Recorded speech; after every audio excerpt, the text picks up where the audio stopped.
மூன்றாவது முறையா ஜோடி சேர்றாங்க எஸ்.ஜே. சூர்யா, பிரியா பவானி சங்கர்.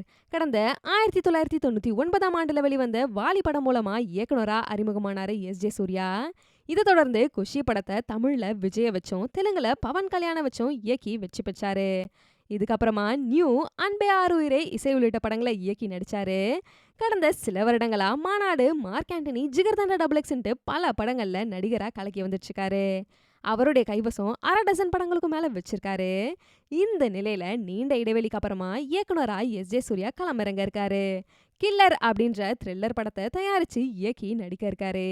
இதுல கார் ஒண்ணு முக்கிய கதாபாத்திரத்துல இடம்பெற இருக்கிறதால இதற்காக வெளிநாட்டுல இருந்து சொகுசு கார் ஒண்ண இறக்குமதி செஞ்சிருக்காரு. இப்போ இதுல கதாநாயகியா நடிக்க பிரியா பவானி சங்கர் ஒப்பந்தமாகி இருக்கிறதா தகவல் வெளியாகி இருக்கு. ஏற்கனவே மான்ஸ்டர், பொம்மை ஆகிய படங்கள்ல எஸ்.ஜே. சூர்யா, பிரியா பவானி சங்கர் இருவரும் இணைந்து நடிச்சிருந்தாங்க. இப்போ மூன்றாவது முறையா 2 பேரும் இணைந்து நடிக்க இருக்காங்க.